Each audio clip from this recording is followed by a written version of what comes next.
mercy.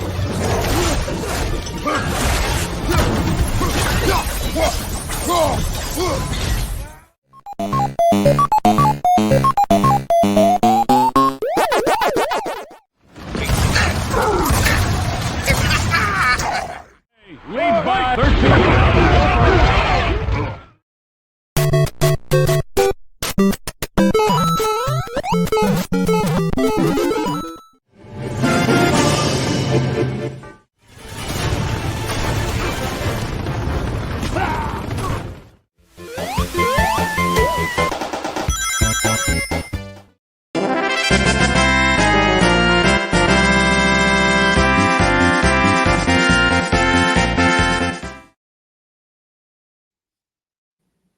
Welcome to the first ever episode of MPX. I'm your host, Rage. This is my co-host over here, Blaze.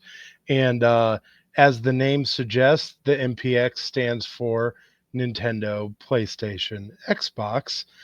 So we will bring you the biggest topics. I want to make it clear we are not a news show. We are not insiders, but the biggest topics of video games. And obviously the biggest names of video games is Nintendo, PlayStation, and Xbox. Obviously, if somebody likes to sneak in, maybe we'll change our name and add an A if Atari decides to come back someday, who knows? I'm personally hoping for Sega. Yeah, Sega. No, but we thought MPX had a good ring to it, and it kind of had a good, basically. So this is a game talk podcast. So we are, given our opinions. We are lifelong gamers. We've been, we're kind of both at the right age that we've been through about every era of gaming you could think of. We essentially started gaming. Atari was already happening when we, but Atari was there, and then we were there for the birth of Nintendo, and so on, So, the birth of video gaming, Nintendo, as everybody knows, right out there, that Nintendo has been around for over 100 years, and they made cards and stuff. So obviously we have not been around since the birth of Nintendo, but maybe Shigeru Miyamoto's Nintendo. How about that? You'd be surprised how many people don't know that Nintendo started as a trading card company in the 1800s. Yeah. It is that old. So, they actually opened up a museum in Japan somewhere. I wasn't prepared to talk about that, so I didn't really look it up. But in Japan, they have a museum that they opened up, and it's got their history before gaming. They have stuff in that museum. It would be a dream of mine. I am just to kind of introduce myself, Rage. I am a gamer all around. I play all the systems. Otherwise, I wouldn't be doing a show with all the different system names. But Nintendo is definitely where my heart is. I am, as you can see behind me, I've got some Donkey Kong stuff going on behind me, and we'll get to that here in a few minutes. But yeah, Nintendo is kind of where I don't miss a Nintendo launch, Yeah. So I am the guy who stands out in front of my Best Buy or GameStop and pick up the latest Nintendo hardware every time they announce something. Just waiting for Switch 2, more news about the Switch 2 to come out. As soon as they give me a street date and I can start pre-ordering it, it's one of those Nintendo, just take my money. I want you to just take my money, because I'm ready for it. The Switch has been one of my favorite all-time consoles. It's amazing. It blends my love for retro games and modern games, and it's literally got some of the greatest iterations of some of my favorite games of all time is on the Switch. Odyssey was one of the best 3D Mario games ever. Breath of the Wild was probably my favorite game of all time. It's hard to admit that with so many other great retro games being out there, but man, Breath of the Wild blew me away. Tears of the Kingdom was amazing too, but it was honestly just a better version of Breath of the Wild. And Breath of the Wild's, when you play something first, that's where your heart is when you first play that. So, Blaze, how about you? Your gaming background? What do you? So obviously, I've also been playing. Our first system was a Nintendo. Our dad had an Atari when we were kids. By the way, we are brothers. If you're at all aware of who we are, Rage and Blaze. But yeah, we started with Atari with our dad. I remember fondly playing Pac-Man. I still enjoy playing Pac-Man. Obviously, Miss Pac-Man is the superior Pac-Man, but um, love playing Pac-Man to this day. But we started with a Nintendo. I played a lot of Nintendo, Super Nintendo 64 growing up. I've kind of been more of an Xbox guy in my later life. And it's not that I hold any ill will to the other systems. If I had the money, I would have every system known to man, including the Atari Jaguar or whatever it was called, all the systems if I could afford it. I do not have that money, so I stick with one system that I can afford. And for me, it's been the Xbox since the 360. Um, and a lot of that is because a lot of my friends were on Xbox. They had Xboxes. So that was the system where I got to play with my friends. And for me, playing with friends that's a big part of gaming that I love. Well, So that's good. So that gives the audience a little bit of who we are as gamers. I'm a little bit more retro loving, which obviously I play modern games too, but you're a little bit more modern. I am. You play a lot of online games, and I do. I I kind of like picking up a game and not being bugged by anybody to play something certain sometimes. I mean, don't get me wrong, I'll get on there and play, but I kind of got burned out on playing Call of Duty every night. It was the only thing I was allowed to play because, the friends and wife wanted to play that, so I just kind of got burned out. I know But it sucks having a wife that wants to play games with I you. know it's I so glad I'm single. I don't have to deal with that. I mean, it's nice if you want to play certain multiplayer games, but when you just want to sit down and play a Final Fantasy, you know what I mean. So it's like Fair.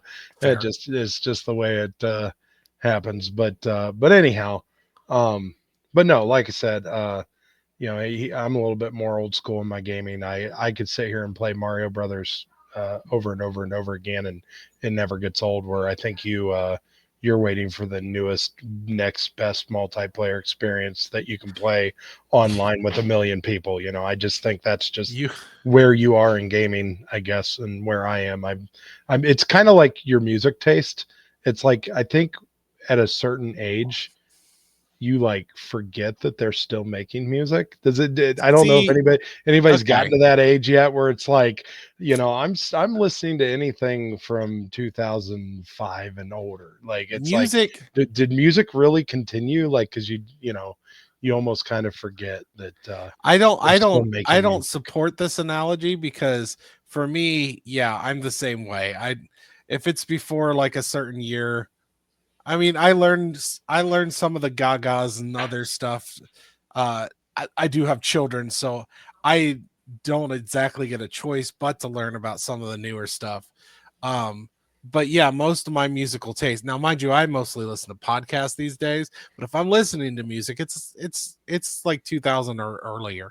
Right. It's from But when I was. I think there's maybe that's where for gaming for me, unless But it's that's not unless for it's me. made by For Nintendo. me, I mean, I still love some of the older stuff, but for me, I do love like technology makes gaming's gotten better and better. My favorite game of all time is a pretty new game. So, um, but it's funny you mentioned that about me, because lately I've been playing a lot of the retro console on on the Switch. Well, I just got a Switch for Christmas. My son got me a Switch, and I've been playing the Nintendo in order, or Mario in order. I've been playing Zelda in order. I just beat The Legend of Zelda. I just beat the first Mario game. I'm on the lost levels, and I started Zelda 2: The Adventures of Link. I think I'm going to try to play it through and get that one done. Good I've luck. heard a lot of bad. So far, it's not. I really was enjoying Zelda. The first Zelda game, I really enjoyed it. I've never beaten the first Zelda. It's an amazing game. Which you admitting that to a audience of gamers is I think gonna end up being the saddest moment of your life. I played yeah, Link to the because Past on Super Nintendo, but I don't think I ever really played the original Zelda. if you get to a point where we have a comment section, because right now nobody's listening to us. But if you get to a point where there's a comment section, you would be ripped apart. Like, how in the world do you have a gaming show? And I played Zeldas. I just didn't play the first one. Yeah, but they're going to rip you apart. Anyhow, it's just what's going to happen. So I'm going to start the show off with asking you, Blaze, what are you currently playing? Obviously, you just mentioned Legend of Zelda on, I'm assuming the Nintendo Switch Online, right? Yeah, on the retro accounts or whatever it's called. Yeah, it's called the NSO. It's the Nintendo Switch Online. Yeah, some people call it Virtual Console. It kind of is. But anyhow, so you've been playing Legend of Zelda, which it's about time, is all I have to say. Because Legend of Zelda is one of the greatest games. Well, I didn't play A it Link much. to the Past is better than the original, but it's still, they're all great except for Link 2 or Legend of Zelda 2. That's that kind of reminds me in a worse way, and I say worse way because Super Mario Brothers 2 is obviously so different than Mario 1, Mario 3, Mario World, all the other Marios. Super Mario 2 is just a completely different game, but it's got a charm to it, and I like it. I actually love 2. But I think that's my favorite of the old. But I like it for what the game is, but not comparable to the other games, if that makes sense. Yeah. Where I think Link 2 or Legend of Zelda 2 is similar, where it's a completely different game, or it feels like a completely different game, without the charm of everybody loving it, if that makes sense. That's probably because Zelda didn't steal an already existing Japanese game and then reskin it with Link and Zelda. This is true. So what are you playing currently? All right. So other than playing those retro games, I've been playing Baldur's Gate 3 with actually one of my sons, and also with my best friend. Me and my best friend has beaten a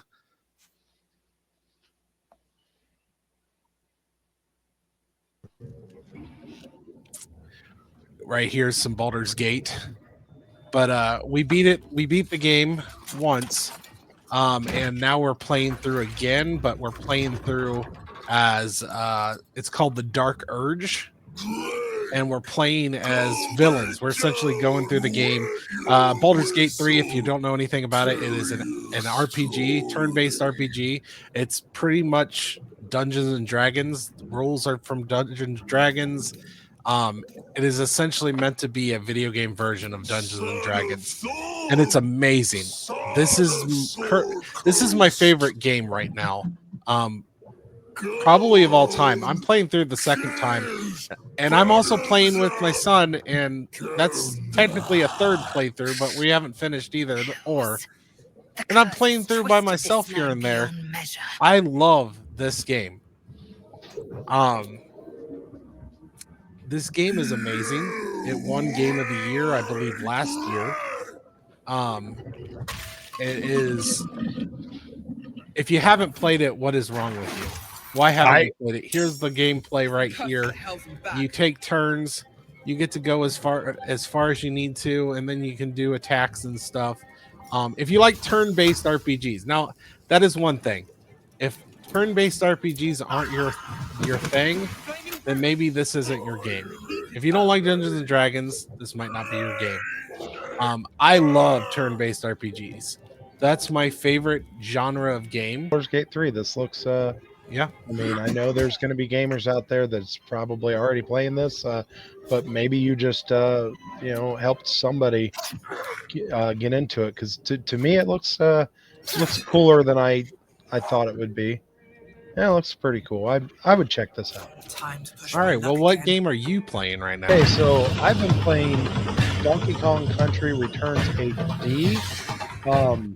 I played this game back on the Wii, but I'm actually having a better time playing it now on the Switch. Graphically, I don't think it looks any better. I mean, yeah, it's in high definition, where the Wii wasn't in high definition. Um, but my reasoning for enjoying it more is the controls. I get to use the Pro controller. I don't have to wiggle around the Wii remote and have a seizure while playing the game.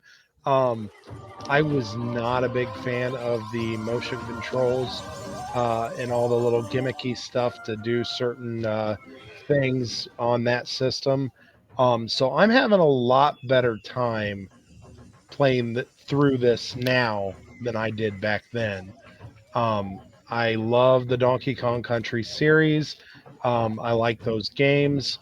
And this, honestly, it just feels like a true successor to the Donkey Kong Country games on the Super Nintendo. And I absolutely love it. Um, I like these games. Go ahead and move on from what we're playing, and let's go ahead and hit up our first headline. Uh, Big headline that I'd like to talk about that's happening this week. All right. So let's go ahead and talk about Sony and their state of play that is coming out sometime this week. I don't know. I don't think there's a date official or a time officially yet, but they did announce that this week there would be a Sony state of play.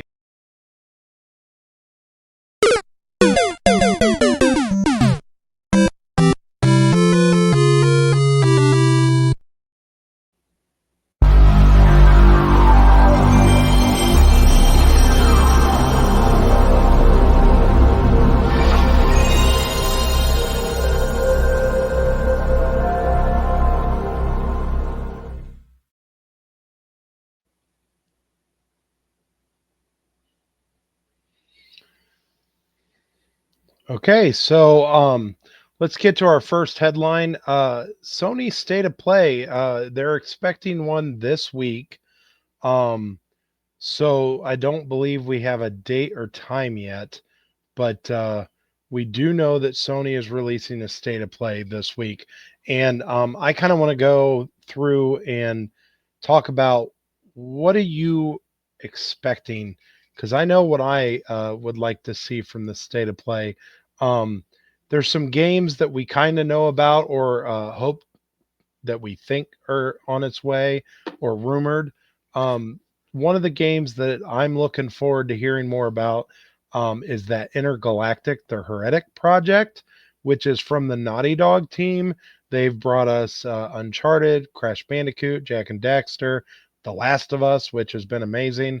So I'd like to hear about that. I would like to say that I would love to hear about a new Uncharted or a new Last of Us, but with knowing that they already announced this intergalactic game, I highly doubt we hear about something like that because it's, they're just not going to be. I doubt they're releasing games at the same time. If they're working on this, then we're probably going to have to wait a while for the next Last of Us, or if we ever get another Uncharted. I would love to see a modern Uncharted. That would be a blast.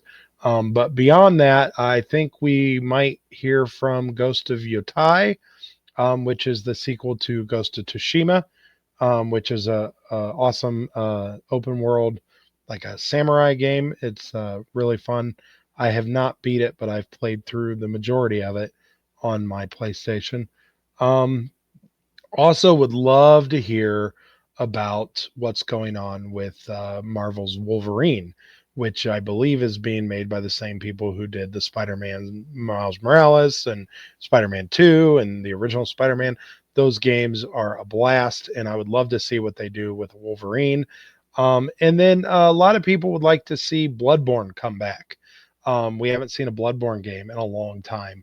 And there's a lot of fans of Bloodborne. They would love to see that property, and then there's also God of War. There's rumor that the next one is going to be Egyptian mythology. So God of War, like maybe God of War Egypt or whatever they want to call it. Um, would love to hear from that, but there really isn't anything that we know about in the near future. We've heard these, we know they're working on these games, but we would love to, kind of hear when we're going to get to play some of these games. So they just released PS Pro, PlayStation 5 Pro at the end of last year. So I think it's too early to hear of any kind of like new hardware. I think it's too early for like a PS6. I think we're still another 2, maybe 3 years away for that. So what do you think they might talk about in the state of play, Blaze? Well, unfortunately, PlayStation is probably the system I know the least. I used to love this PlayStation 2 back in the day. My favorite games on PlayStation would be God of War. So I would love and in Egypt, God of War. That sounds fun. I know the last one was Norse mythology. I haven't got to play the last two because I don't own a PlayStation 4 or a PlayStation 5. Um, I played the original three, loved those. I love Uncharted, so a new Uncharted would be amazing. I agree there. Unfortunately, you mentioned all the games that I probably know when it comes like that Wolverine game sounds amazing. So do the Spider-Man games that I've never played. That's one that I've been that's one as an Xbox fan I've been pretty jealous not having access to those Spider-Man games. In fact, we haven't gotten a good Spider-Man game on Xbox in forever, so that's it's kind of hurts me in the heart, you know. Um, Well, with but everybody sharing their games, who knows? Maybe you'll get a version someday. yeah, That's another thing I'd like to bring up is how possible it is with Xbox kind of giving away their properties and selling them on other platforms. How likely could it be that we could hear of a Halo collection on PlayStation 5? Or even when that Nintendo Direct hits April 2nd, could we hear of a Halo collection coming to Nintendo platforms? Because they're giving away these properties. They just announced Forza is coming. Um, they've they're open to letting these games go. Heck, the I know it's a Lego game, so it's kind of feels a little different, but that Horizon Lego game is already on the Switch. So there's a box out there which I feel like I need to pick it up for collector's sake, just to have it in my collection. But I don't want to pay full price. I'll probably wait till it goes down. Those Lego games sometimes they drop in price. But just to see Sony's logo on a Nintendo box is it's just weird. kind of baffling. So I would almost love to see, yeah, like a Xbox logo on PlayStation box or Xbox or a Nintendo box would just be mind blowing. To have Halo, which used to be the flagship, character for Xbox. You've got Nintendo has Mario, and at one time Sony had Crash Bandicoot, which isn't really Sony's, I guess. Kind of a weird situation, but that was kind of their mascot back in the day. Now you have this Astrobot, which I think they're trying to make the mascot. Halo was Microsoft's mascot, and just to see that on a different system is just weird. It's just weird for us to see. It's just odd. Um, but It is it is agreed. a true reality that this state of play, we could see Microsoft footage at a Sony state of play. And I think that's just wild to think that that's a reality that we live in. That, I kind of almost wonder if the Series X and S might be the last Xbox we ever see. I've Uh, heard rumors that there's a new one coming on the horizon soon. So, it's what's the point of selling hardware without exclusives? I guess it's just my odd. guess is so Xbox has always kind of advertised itself. I mean, the Xbox One was essentially supposed to be the all-in-one console. So they've always uh prided themselves on being like an entertainment system. 360 was supposed to kind of ingrain that. So same with the 1. So maybe they're gonna go more for like more features, more things that you can do with it. With the next one, I don't know. Well, it is kind of curious what's going to happen there. But this state of pet play has me excited because I think the biggest thing in this state of play is we're going to get dates. We'll be able to hopefully start pre-ordering some of these games and actually know when we can actually play them. I know I don't know what Intergalactic is other than the trailer they released a while back ago. I know nothing about it. It's a new property, but I know Naughty Dog makes amazing games. So I'm buying that game specifically because of who's making it. That I trust that they make good games. Um, but outside of that, I mean, that Wolverine game, if it's going to be anything like Spider-Man, I love the Spider-Man games. I'm going to enjoy playing that. And then Ghost of Yotai, I'll probably pick that up when it goes on sale after a while, after it's been out for a while. I'm not going to be a day one adopter for that game.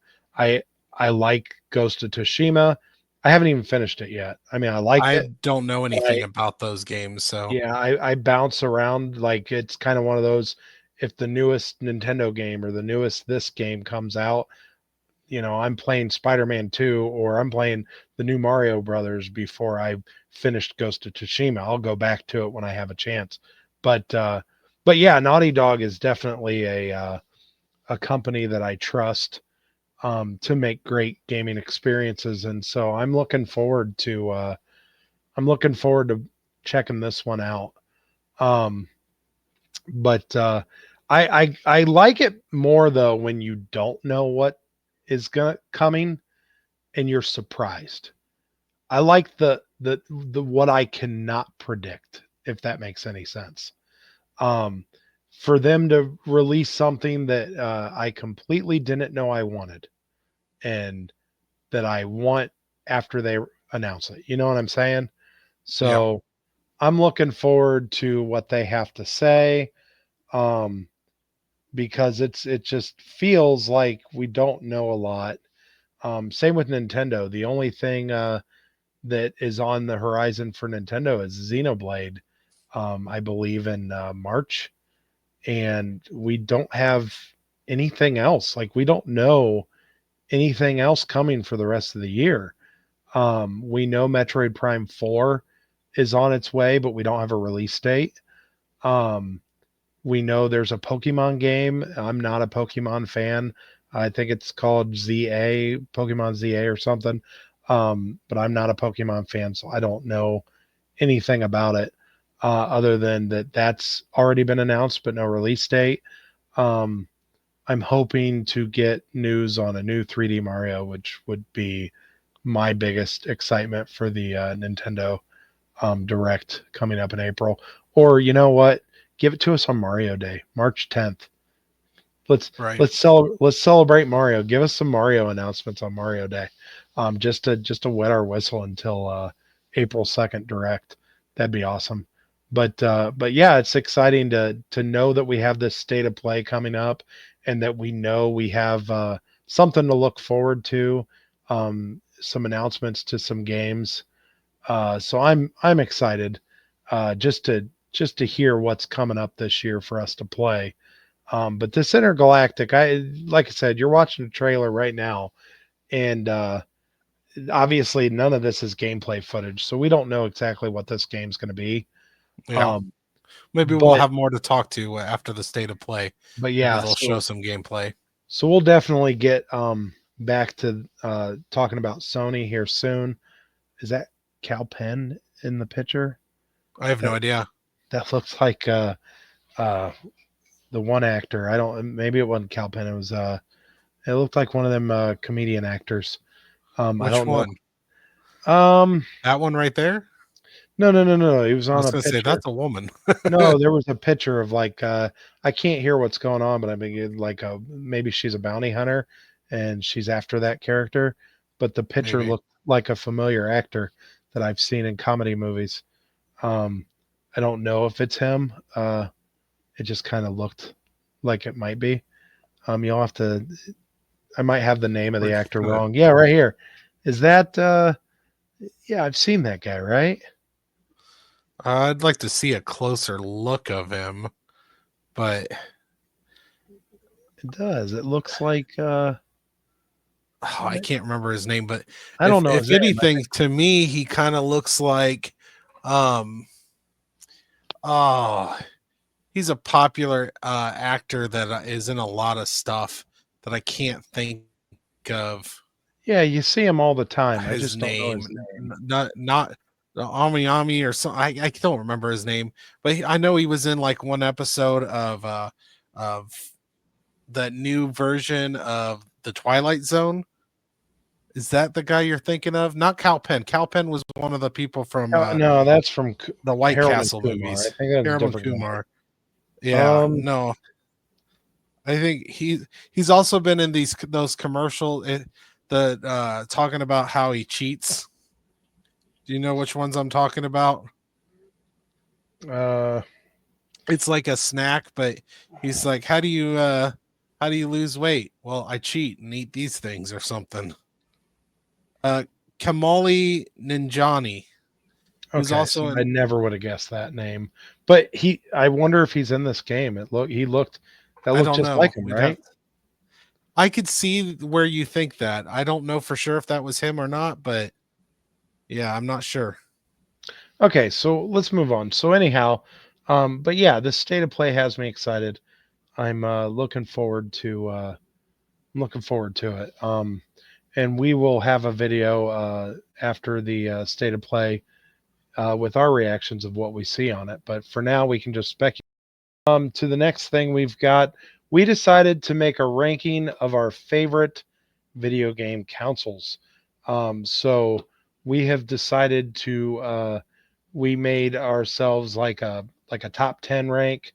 And then we added some friends to help with this top 10 rank. So only it wasn't because we tied it. because we couldn't get a definitive list.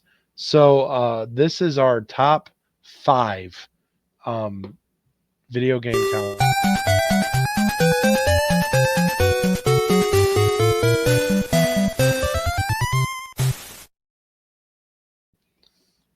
Okay, so we went ahead and I will let you, kind of talk about what I know is one of your favorites. That's why it's so high on the list because of the score you kind of helped give it. Talk about our number 5 video game console of all time. Number 5 is Sega Dreamcast. And yeah, it was short-lived, unfortunately. But Sega Dreamcast had so many unique ideas. I still love. Now, we've kind of made it where it's more remember playing football games. If you're playing at home locally, now online it's not as big of an issue. You can see which plays you're playing. Sega Dreamcast fixed this issue by having a little memory card with a screen on it where you could pick your plays from that memory card. Do you remember that? Yeah, it was the VMU, I believe it was called. Yes. And I believe it was also used for Sonic games, Sonic Adventure. It had different different features for different games, but it kind of reminded me of a Tamagotchi screen. Where yes, it was just this small, very small. I don't even know what that technology would be, but they used it a lot in the '90s for like Tamagotchi and stuff like that. But Sega used it on the controllers, and it acted not only as a screen, but it was your memory card, I believe. It was. It was. So, but it also helped the Dreamcast controller. It was really bulky. Think Xbox, except a legitimate reason for it to be bulky. Yeah, where the original Xbox was just bulky to be, I don't know, to America. I feel like Xbox. their It was giant America. X logo in the center of the controller where the Sega actually had a purpose on why it was bulky, but it was definitely it felt weird. I don't think that did the Sega Dreamcast any favors, the controller feel. No, But maybe not. the people who had a Dreamcast adored it, and that's why it's number 5 on this list, is because we had a Dreamcast and we really enjoyed games like NFL 2K, which was 2K5, which I don't think ever made it on the Dreamcast. It was PlayStation 2 game. Yeah, Um, unfortunately, Dreamcast didn't last but very but long. but the series lived on after the Dreamcast with 2K Sports. As a matter of fact, there's still 2K games still around to these days, and they make the basketball games and everything. Um, but NFL 2K5 is still my favorite football game of all Oh, it's time. great. It's great. But It's a that great game. series all started with the Sega Dreamcast because the 2K games blew the Madden games out of the water, in my opinion. Agreed. It even got to the point where NFL and Madden EA did a exclusive rights after 2K5 outsold. Well, that's because they sold it Madden. for $20 and it was a better game. They did sell it. No, they were cutthroat. They undersold them, and I think the idea was Madden was such a big deal in video gaming that I think they had to sell it for $20 to get people to play it. They also, I think, released it I think it was 2 weeks before the new Madden that year. Yeah. So it was kind of like their strategy to get fans. So they knew I think they knew if you play our game, you'll probably never play another Madden again. And I think they would have went back to the regular price the next year, but no, EA threw money at the NFL to get that exclusive license, and we've had Madden games ever since, which is sad because competition makes gaming better. But Agreed. unfortunately, I don't like that practice. But let's get back to talking about the Dreamcast. The Dreamcast had, Crazy Taxi, Shenmue was, and the one I remember, I really enjoyed. Power Stone was a game. Yeah, that was a fun one. I really adored and loved playing. But one of the games that I don't think I'm usually in this realm of type of gaming, but I was addicted to for some reason, and I think it was just the newness of online gaming that the Dreamcast that was ahead of its time with online gaming. It was one of the first systems that offered that, and Phantasy Star Online. Phantasy Star Online, PSO. Seen a lot of that. PSO is one of the biggest reasons that I had Dreamcast so high on my list. Yeah. So if it wasn't for a game like Phantasy Star Online, NFL 2K, Power Stone, Sonic Adventure 1 and 2. Yeah, Sonic Adventure, putting Sonic in a 3D realm. I also remember a little gem, which to me always reminded me of their version, like a modern version of Punch Out, was Ready to Rumble. Oh yeah. Ready to Rumble was a nice arcadey, cartoony style boxing game that I just had a lot of fun with, and I think they made a sequel to that. But yeah, I remember having a lot of fun on my Dreamcast. It's not going to go down in history on most people's top list because it was a failed system. It's actually the system that Sega stopped making hardware because they couldn't outsell the PS2 or the GameCube. But it was definitely, I think, ahead of its time. I think it tried to do online gaming before the internet was really prepared for it, to be completely honest. But it was the first home console that gave us that. And unfortunately, being the first isn't always the best for success because the next guy can do it better and improve on it. Yeah, and it came out a year before the PS2, and was it the yeah, it was about a year ahead of the PS2. But even the PS2 online gaming wasn't, huge.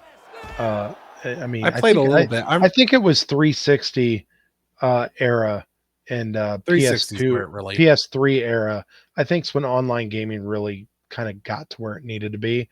It was there. You had Halo on Xbox, and the other problem was we didn't have fast enough internet back then. We were still dialing it up. Okay, I remember dialing up with Phantasy Star. Yeah, so Phantasy Star Online, I remember having a lot of fun with that one.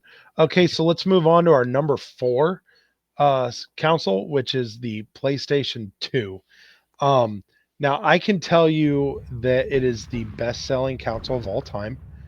They just announced that it has sold 160 million units, I believe, through its lifetime, which is amazing because I think that number was lower, like literally a couple weeks ago.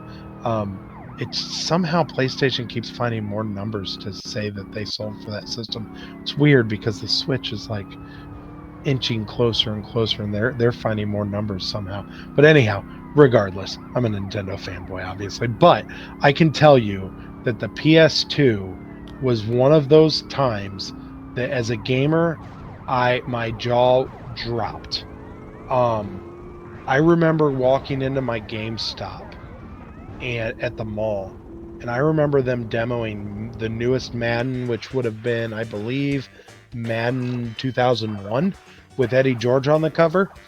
Um, Madden 2001 was the first time that I literally, and I know I'm wrong now, but I literally remember watching that game at GameStop, seeing people play it on the demo kiosk, and Yeah. thinking to myself, that looks like real people. Like we're playing real people. And because as much as I liked 3D gaming in PlayStation era and the 64 era, that gave us the 3D gaming, the PS2 graphics looked amazing. And it was probably because of the jump of the polygon look that we had to the smooth 3D, look that the PS2 gave us. And then they've just improved on it since, obviously. But I remember seeing Madden thinking, holy crap, gaming will never get better looking than that. And that is like the pinnacle of graphics. And it was the football game that did that. They also had, that's where God of War started. Was where the I got PS. Final Fantasy 10. Yeah, Final Fantasy 10. Kingdom Hearts series started. Yeah. But yeah, I remember playing a little game called Burnout 3. That was just one of my Crash favorite Mode. games. One of my favorites. We would get together and play on that game for hours, just doing Crash Mode on Burnout 3. I still just do not understand how they can't give us that game back. Yeah. Give us a remaster of Burnout 3, or I don't know. Tell us in the comments. Maybe you can buy it on PlayStation Network or Xbox online or something. I don't know if that game's still around to play on modern consoles, but I had so much fun with Burnout 3.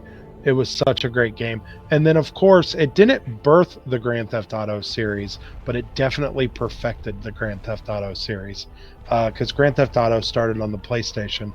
But we got Grand Theft Auto 3, we got Vice City, and San Andreas. I remember when Grand Theft Auto 3 came out, me and my friends would get together, and not a multiplayer game, mind you. There's no multiplayer to Grand Theft Auto 3, but we would take turns.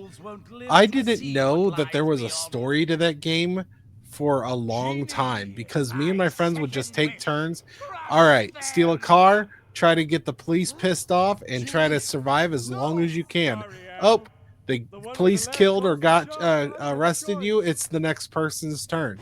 That's what we did with Grand Theft Auto 3. We didn't do story. We didn't talk to people. We got arrested.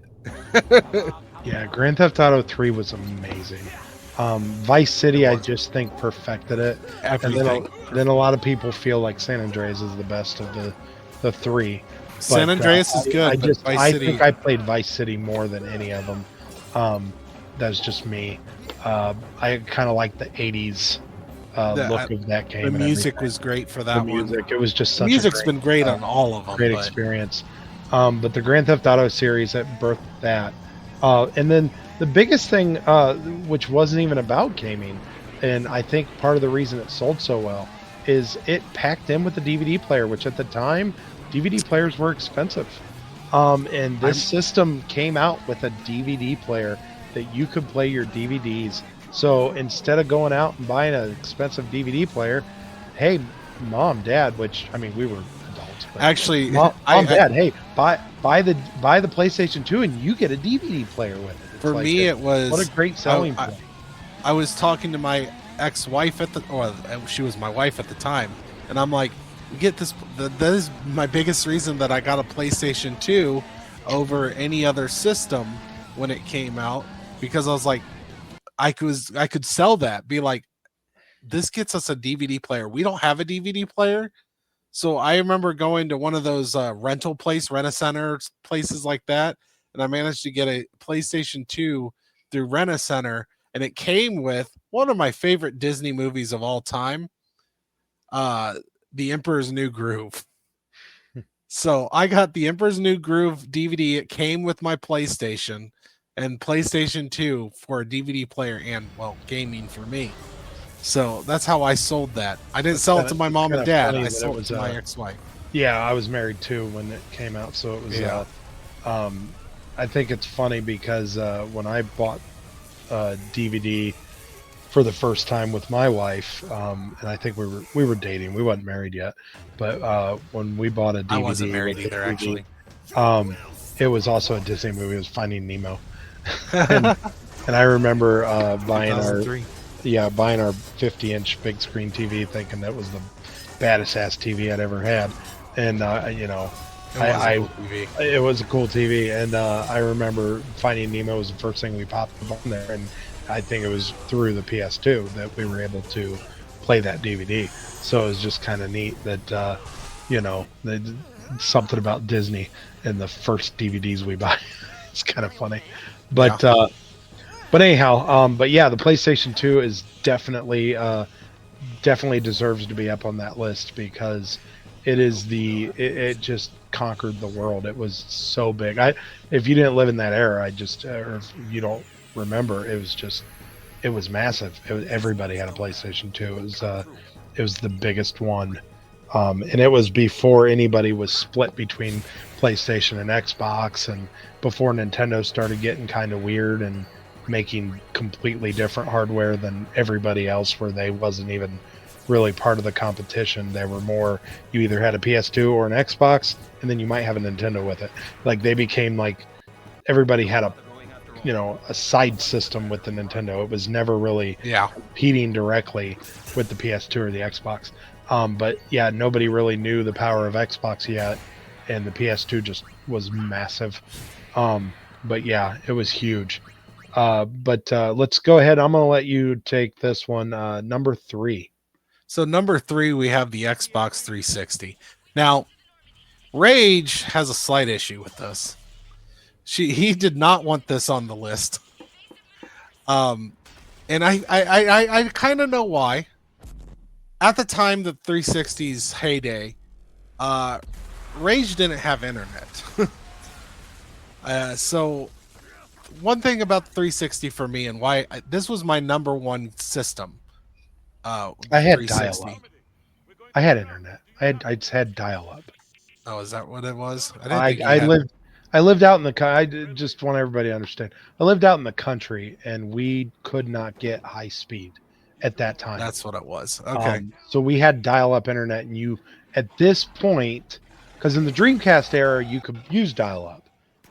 By the time 360 rolled around, dial-up was too slow to play these games. Gotcha. So, yeah. Well, so he didn't have access to to the internet to play gaming. But this is where I first got into the foray of on internet gaming, getting to play online with my friends. This is my introduction to it, and loved it. Loved the 360. I got it for Christmas from my ex-wife at the time. And I got to play games with my friend who doesn't live in the same city as me. That was such a great... We take it for granted now, but at the time, that was so amazing. Like, I didn't have to go all the way to his house to play something. We got to play games online. And I have a list, because Rage gave me this. He's like, well, the only really exclusives for Xbox were... What were they? Gears of War and Halo, and I mean, had Forza might have came out on 360. Forza did come out on 360. But if you're a racing fan, that was their answer to Gran Turismo. But I'm not hating on. Okay, out of all the Xboxes, I agree the 360 is the top. But I do have a huge issue with Xbox and their lack of exclusive must-have titles. Well, at the time of I the think 360, Sony and Nintendo has always gave us exclusive games that like you have to have a PlayStation or you have to have a Nintendo to play Mario. You have to have a PlayStation to play God of War or whatever the game you're into. I feel Xbox has always lacked those must-have titles. That's my argument, and what Blaze is alluding to is the fact that he's saying that if I would have had the ability to play high-speed internet games at that time during that era, I might feel a little different about the 360 because without those exclusive fun games for me to play, there was no online gaming for me to get that same experience that some of you had. well, for me, Halo, which I know you're not a big fan of Halo, but I used to play Halo with my friends, especially Halo 2. We used to play this game called Donkey Punch, and we had so much fun. Where we made it where you only had pistols, and you weren't allowed to use your pistols. You only punched each other, and oh my gosh, I can't tell you how many times how much fun we used to have playing that game. And I used to have a lot of friends that would get on the Xbox together, and we would just have a blast doing Halo, Halo 1, Halo 2. The 360 also, well, the first two Halos were on the original Xbox, but we had Halo Reach was a lot of fun. But there was a lot, but Halo is one of the most exclusives when it comes to the Xbox. And of course, Gears of War. Gears of War is one of my favorite gaming series of all time, and I love the multiplayer on there. Hence another reason why I love the 360. But we also had games. So PlayStation had Final Fantasy, and don't get me wrong, I love Final Fantasy. Squaresoft made an American like almost Final Fantasy that was exclusive for the Xbox 360, and it's a great game. I played it. I want to go back and play it and beat it. And that's a game called Lost Odyssey, exclusive for the Xbox 360. Fantastic game where you play as a character who has been, I think he lost his memories, and hence the Lost Odyssey. And he's like a 1,000-year-old being, and it was a turn-based RPG, very similar to Final Fantasy, but it was a whole new story, whole new game for the Xbox 360. Also, another series that was exclusive to Xbox at the time was Fable, the Fable series. I don't know how much Fable you've played, but it's a great series, and there was multiplayer where you got to play, like me and my friend, we love playing co-op. We love playing games together and not just playing. We would do all that collecting stuff that you like to do on your Nintendo games, except we got to do it together. Had fun doing it together. Fable was one of those types of games. Now this isn't one of the bigger games, but me and my son love this game. It was a game that was exclusive to the Xbox 360 that was created and used the same art style as Akira Toriyama. For those not familiar who Akira Toriyama is, that is the creator of Dragon Balls and Dragon Ball Z.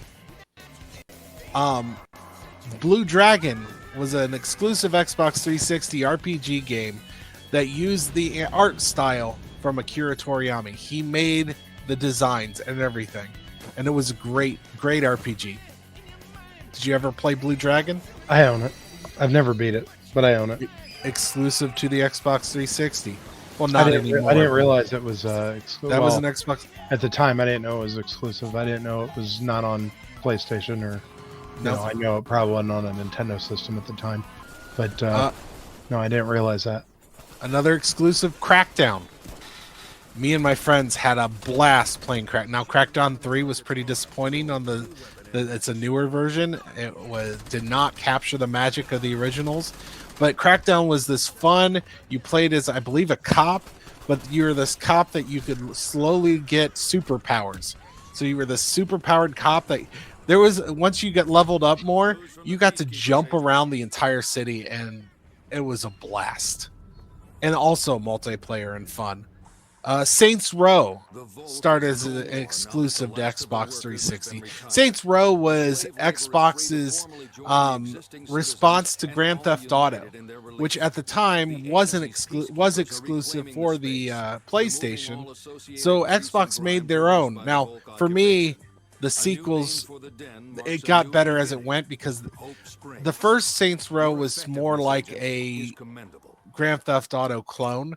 The sequels got ridiculous. I don't know if you've played the Saints Row series, but they got more and more fun and ridiculous as they got. You started getting superpowers. I've played one or two of them. Once again, never beat one, but I've owned a few of them and played them. That also had multiplayer. The 360, well, you mentioned Grand Theft Auto being exclusive. It must not have been exclusive the whole life of the 360 because something I have that I wanted to point out was one of the biggest selling games, and it might even be the biggest selling game. I'm not 100% sure. I'd have to look into this. We still play today, and it's Grand Theft Auto 5. Grand Theft Auto 5 came out during the 360 PS3 era. Yeah, that was more like at the end, though. Yeah, but it's still, I remember buying it for the 360 on launch, and then I remember less than a year later I had to buy it again, or maybe they did some kind of upgrade program. I can't remember I got it for the Xbox One.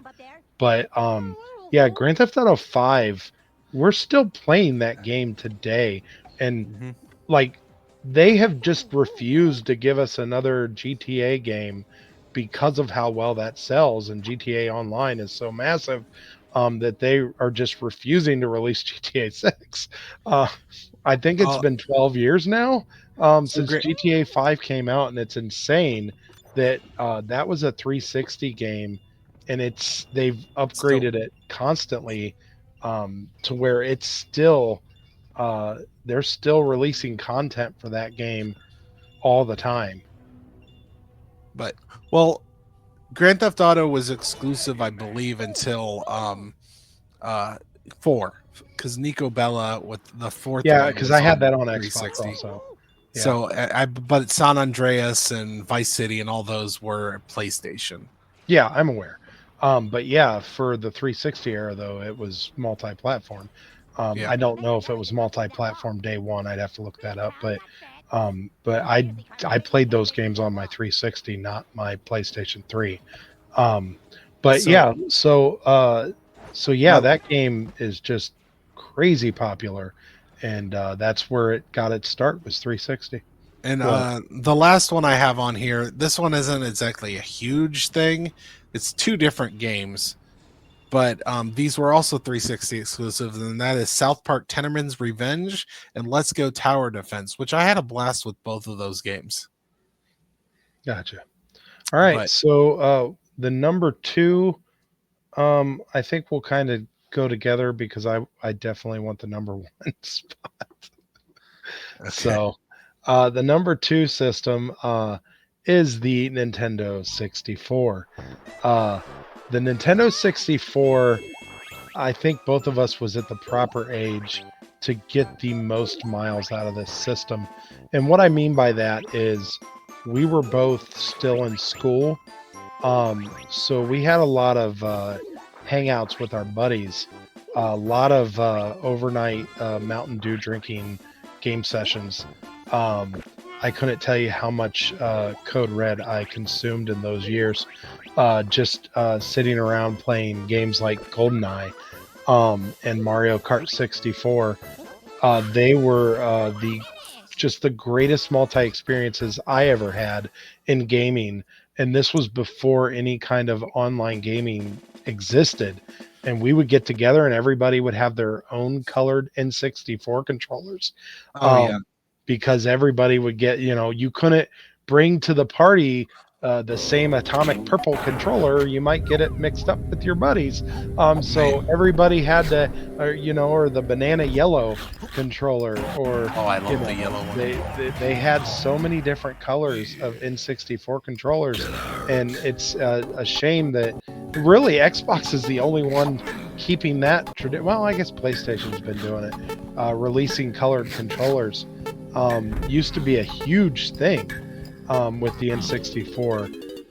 But anyhow, great games like Mario 64, the first 3D Mario game was just phenomenal. They couldn't have made that game any better than they did. It was so good. They could have. They could have added really Luigi.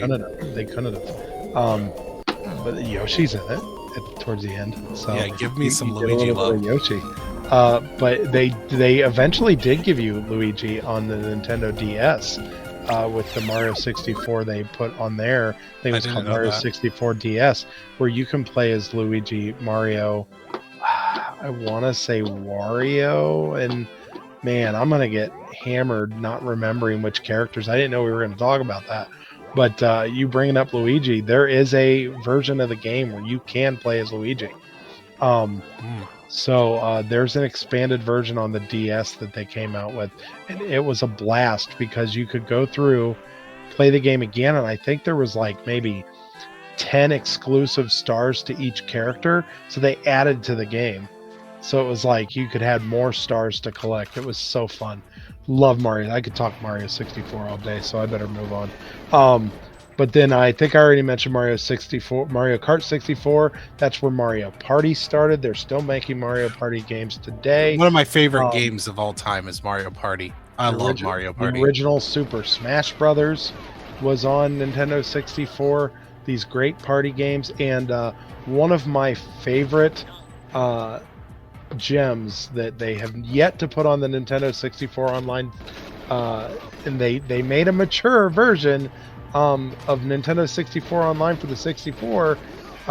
So they have the ability. Once again, it's a rare game, so it's like you gave us GoldenEye. Where is Conker's Bad Fur Day on the NSO?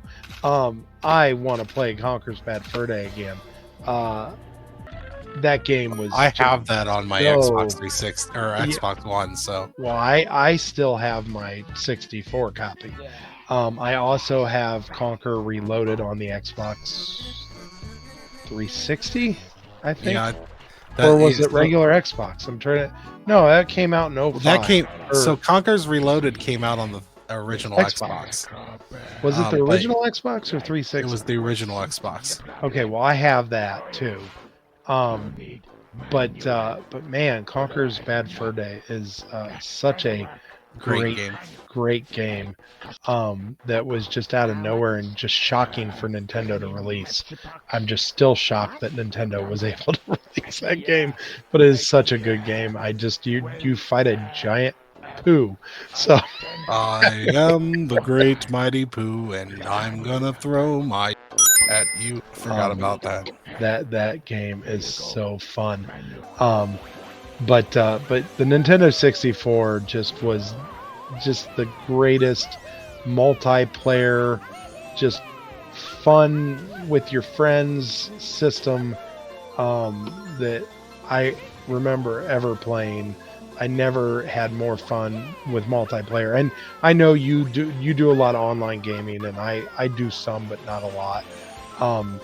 But to me, there's no better feeling than having a room full of buddies and playing games like that. It's different than being at a different house playing that way. It's just a different experience. And I know we live in a different time, and I know I sound like an old grumpy old man now, but I still love coming together and playing Mario Party at your house. So having those games on the Switch online is really really awesome to be able to have some of those games and be able to play them online is great. But for me, the 64 was so high on my list because of that. I remember when we were kids, our mom was like, "You can't." It's like, I don't want so many kids out here.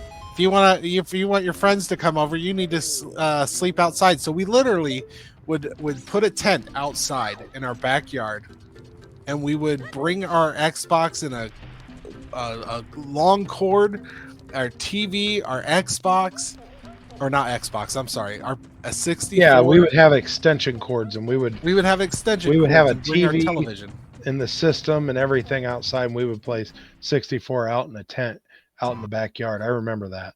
Yeah, because It's like mom hey, didn't want us. don't tell me we don't play outside enough. We're outside. We playing played right outside. now. Yeah, We're we went outside. we're playing sports games. I don't think our mom was a big fan of how we got around that argument, but we definitely played outside. We definitely played outside. We had a blast. So yeah, so 64 definitely deserves to be number 2. But I am so happy to announce the number 1 system on our list is my favorite system of all time, and that is this bad boy up here, the Super Nintendo, which that is the Super Nintendo Classic, the mini version. I didn't break out the full size one to display behind me here, but the Super Nintendo is just where I think gaming changed. So the Nintendo brought us amazing IPs, introduced us to Mario and Metroid and Zelda and Link, and the Zelda games and introduced us to all these characters and Donkey Kong, which kind of Atari there, but the Super Nintendo is just that moment that they perfected everything. Every game was just a masterpiece. It's hard to rattle off how many good games was on the Super Nintendo. And it also came out in an era that Genesis just couldn't match the same quality. As much as I liked the Sega Genesis as well, but it couldn't do some of the same stuff Super Nintendo did. And it was probably one of the last times that the Nintendo was more powerful than the competitors, to be honest. For me, if you're going to throw out the Sega, Sonic's one of my favorite franchises. I like Sonic more than I like Mario. Right. But then also Sega also perfected Home Alone the game. So I'm just okay. So yeah, it was also an era we had different games. Like I remember, like I bought the Aladdin or the Disney collection on the Switch not too long ago, and I went and played through Aladdin. And they have both versions. They have the Sega version and the Super Nintendo version, and they're they're totally different games. Because in that era, there was not everything they could do on the Super Nintendo they could do on the Sega, so they were literally making 2 versions of these games. Like you mentioned, Home Alone was a game that was completely different on both systems. The Super Nintendo version sucked. It was kind of wild though that. If you were one of those kids that had both systems, would you have ever even thought to buy both games? Like, it's kind of funny because they were 2 completely different games. Some of these games, Lion King was more close to the same on both. But it's just funny how there's 2 different versions of games because the hardware was different on both systems. There's two different Beavis and Butthead games too. Yeah, there's 2 different. And the Sega one, I believe, was better on that one too. But it's just kind of crazy, the differences in those that era of gaming. But the Super Nintendo just had classic after classic. A Link to the Past, Legend of Zelda: Link to the Past was on Super Nintendo. It's a masterpiece. It's one of the best games ever made. Super Mario World. One of the best Probably Mario my games favorite ever Super made. Mario games. So good. Earthbound. I mean, Good game. My goodness, Earthbound was an amazing game. Street Fighter 2, I remember being the definitive version because of the buttons. It literally, I think, forced Sega to create a new controller to sell because they only had the 3 buttons. And so Street Fighter 2 was better played on a Super Nintendo control pad because it had the 6 buttons instead of the 3. So you were able to play Street Fighter 2 with the definitive version until Sega, I think, finally released I don't remember what they called their 6-button controller, but wasn't it like Turbo? Yeah, their Turbo or whatever it was. But Street Fighter 2 was better, but although Mortal Kombat was better on Sega, and that was mainly because they would let them show blood, and Super Nintendo would not allow blood on the Super Nintendo. So if you wanted blood in your Mortal Kombat game, like it was in the arcade, you would have to play Sega. Donkey Kong Country started on Super Nintendo, which obviously, as you can see in the background here, Donkey Kong Country I still play to this day You can play it on the Nintendo Switch Online. They've got the new version that just came out, which is the Wii remaster remake. One of my The favorite games. Mario RPG. Exactly what I was about to bring up.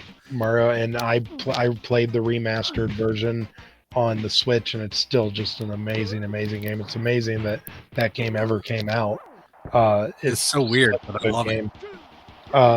Super Punch Out, which is just a really good version of what they already did with Punch Out. Killer Instinct.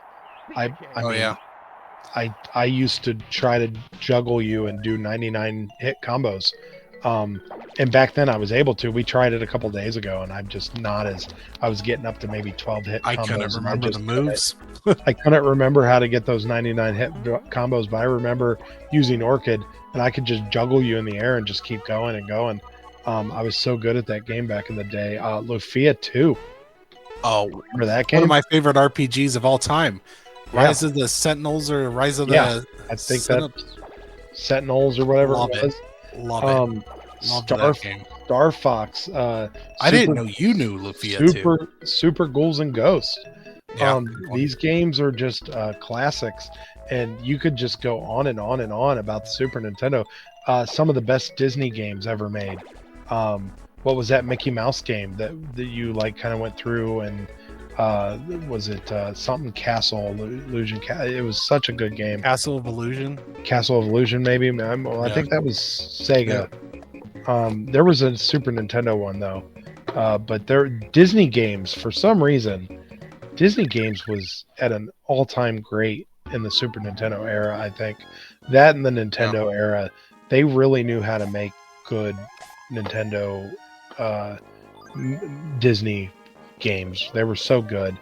But anyhow, I could go on and on about Super Nintendo. It was just a great time in gaming. It's where a lot of us really kind of just fueled our love for gaming. I think, the Nintendo was cool, but Super Nintendo was, let's be honest, it was great.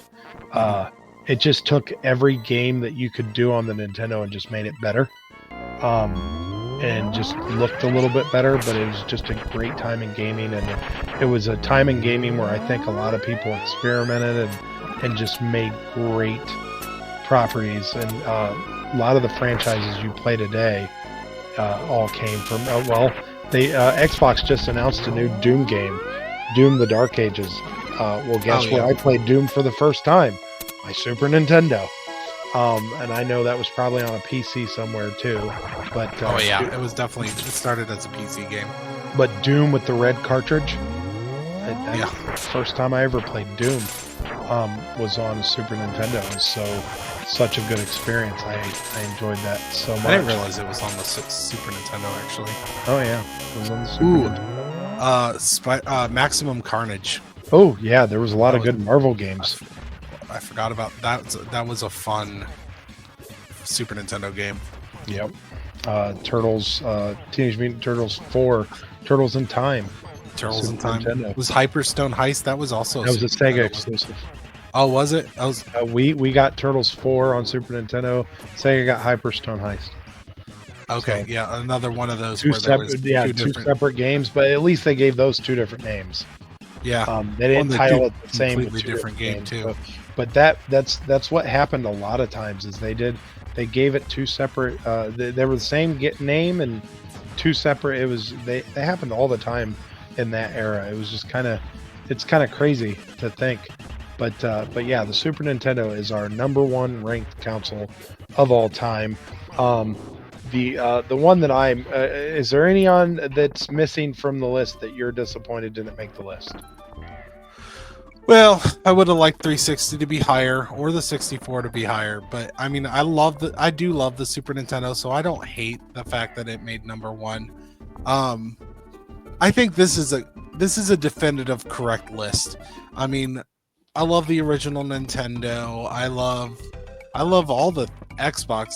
My least favorite Xbox is the original one, and that's only because I didn't like the controls. I wasn't big on that big controller, even though I love the Dreamcast. So no, I'm pretty happy with the list. Like these are the 5 that I probably would have picked on my own, to be honest with you. So if I'd have made the list by myself, Well, we I'd have, did make a list up by ourselves. but I'm just saying if I'd have, had control over what we presented, how about that? Um, I really am a huge fan of the Switch. Um, Definitely with the fact that you can play a lot of the old games on the Switch. Not only can you play the old games, some of the new games have been so good. Yeah. I think the Switch in the future is going to go down as one of the greatest systems of all time. Um, it's portable. It's a home console. The game collection is amazing. I've probably bought more games on my Switch than I've ever bought for any console during the time of the console. I'm a collector, so that's hard to say because like my Nintendo, Super Nintendo collection, that kind of stuff has built over time. So I mean, I've had games on them when they were out, but I guess what I'm trying to say is the Switch is still going on, and I think I have 62 games, which is a lot of games. I feel that's a lot of games for a system, and I play all of them. There's only a handful of those games that was bought, say, for my kids. Right. I think I own a couple Just Dance games, which I've watched them play. I never played. There's some Lego games that I bought for them for Christmas and stuff like that, but all the other games, there's only a handful of games that I just never really, probably will never touch. But the rest of the games I bought because I wanted to play, and I've beat almost all of them. I mean, I'm still working on some, like that Donkey Kong. I haven't beat Brothership yet, but I own it. I started it, but Donkey Kong came out, and I'm like, oh, I'll probably get through Donkey Kong quicker than Brothership, so I started Donkey Kong. I just finished Echoes of Wisdom recently, which is a fun Zelda game. But it's and that's kind of the crazy thing is we talk about the Super Nintendo.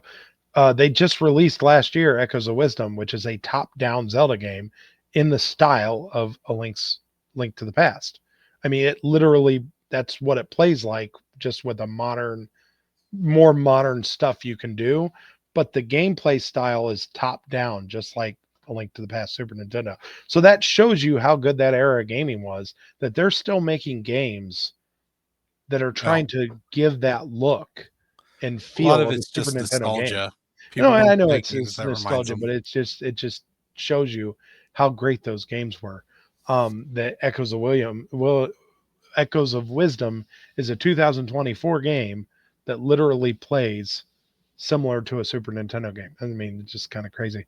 But anyhow, I would definitely put the Switch up higher. Um, if I Right.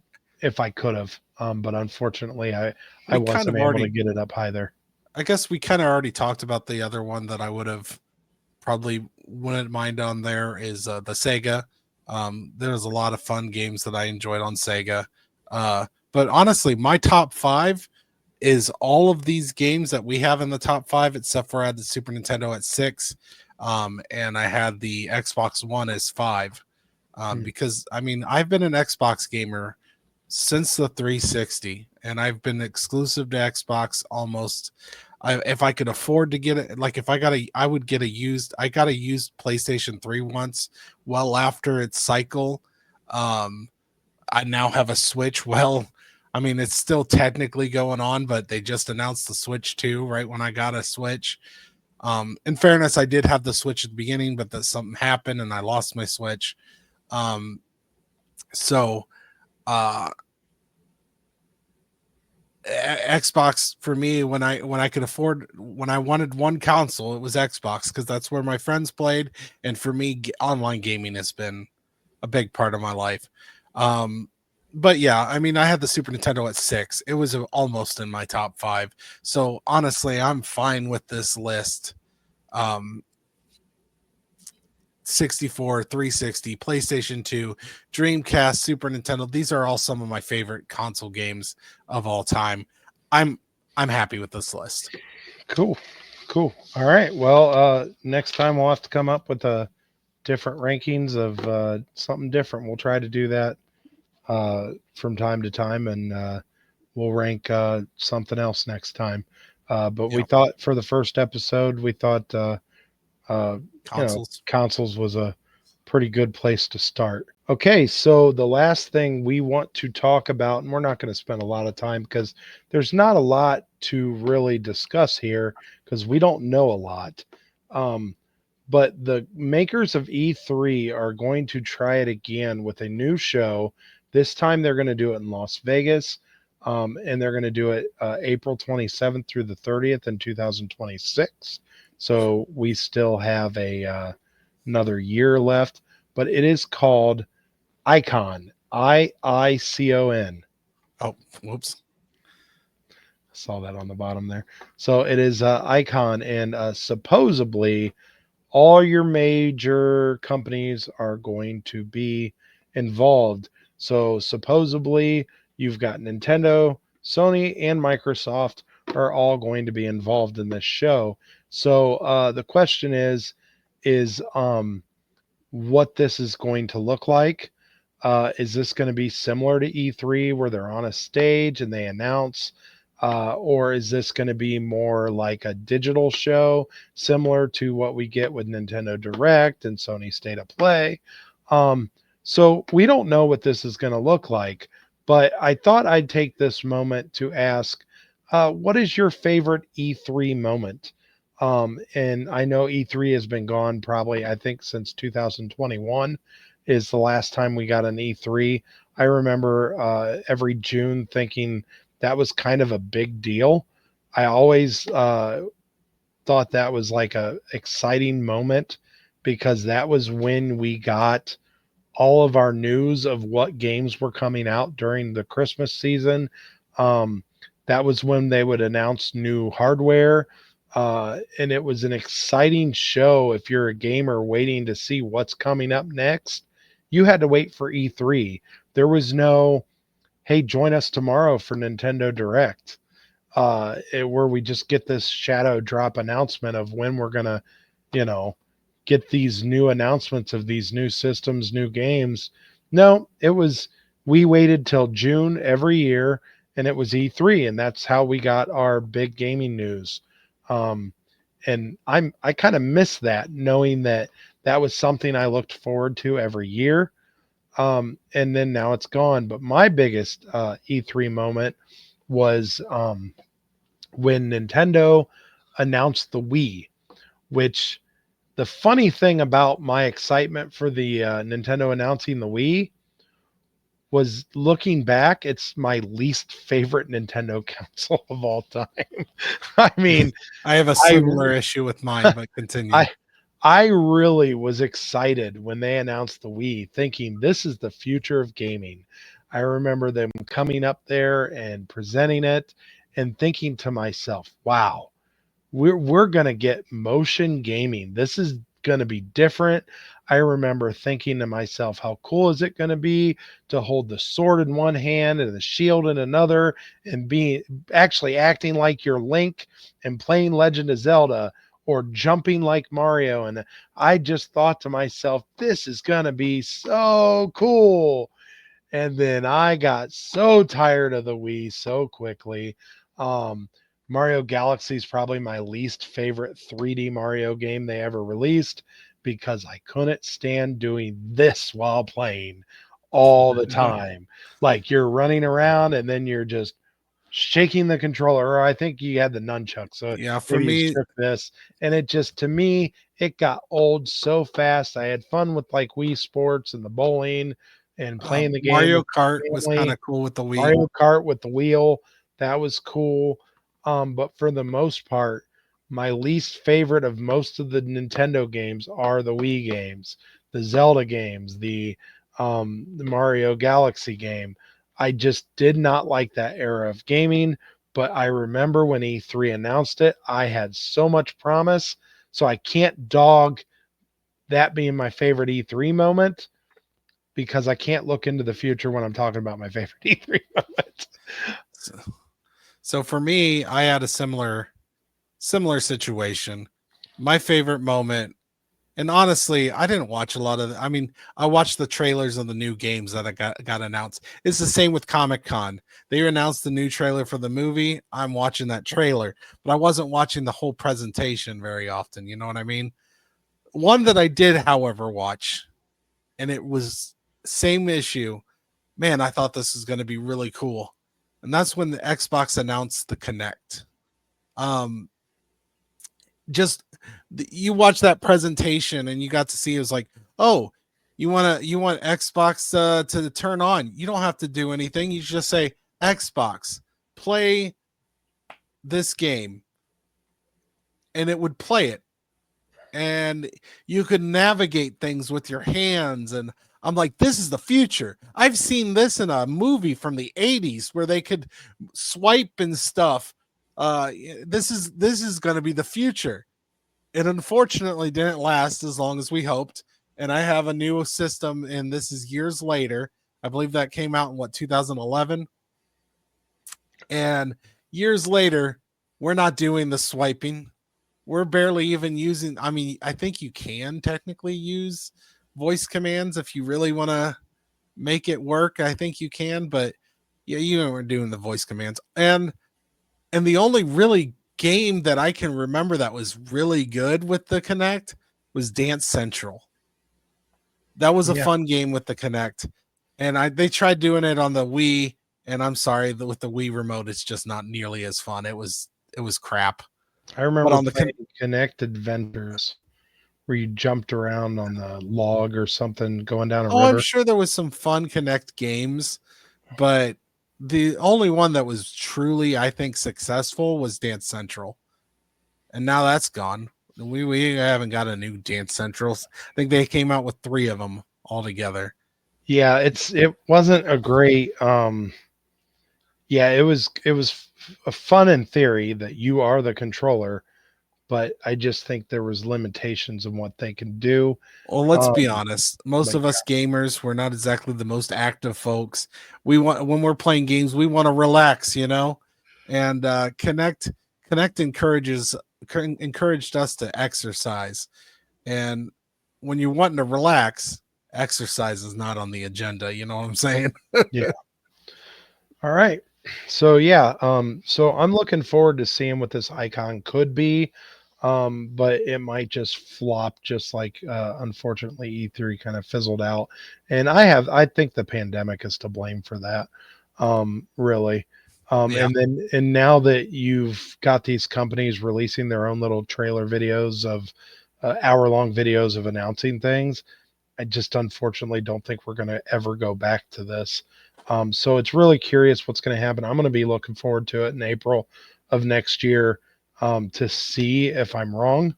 I would love to see that excitement again of somebody going up on stage, having, you know, somebody up there getting you pumped up and excited and showing you the hardware in front of you instead of this pre-made trailer. But I hope I'm wrong, and I hope we get that excitement again. But unfortunately, we've got to wait another year plus to see how that's going to work. But hey, I mean, more power to them. If they think they can do it in Vegas instead of San Diego, then you know, maybe Vegas is a great place to try that. So we'll find out. Unfortunately, the Switch 2 will probably already be out by then, so we're not getting some major Nintendo announcement. You know, maybe some games. Maybe mark your calendar. Maybe April 27th through the 30th is when Sony will announce the PlayStation 6. Who knows? Or the Xbox Zero -2. Stupid names they like to come up with. Xbox One, Xbox 360, those are good names. Xbox One was a horrible name. It was so confusing for the consumer. If you wasn't a gamer that paid attention and knew the Xbox One was the next Xbox, I mean, how confusing is that? As it can be? I mean, it's confusing. I mean, it's like there's the Xbox, the original one, the first one, the 360. We should be maybe 740.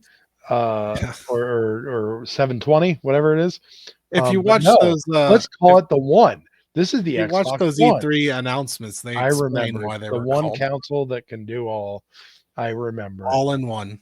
All-in-one console is the dumbest name ever, and it's actually when the decline of Xbox, I think, happened, and Sony started beating them out. So, but Still prefer my Xbox. just my opinion. But anyhow, so that was our show today. I hope you enjoyed it. If you liked what you saw here, subscribe, and we would love to bring you more content. So the next time you see us will probably be after the Sony State of Play. I think the next episode we will definitely have to start talking about that and our reactions to that, unless something surprising comes up. Maybe I know there's rumors of a Nintendo Direct in February that has yet to happen. Um, Maybe they will give us that Nintendo Direct that will give us more insight on more Switch games coming out before the Switch 2 actually comes out. But we will have to wait and see if that happens.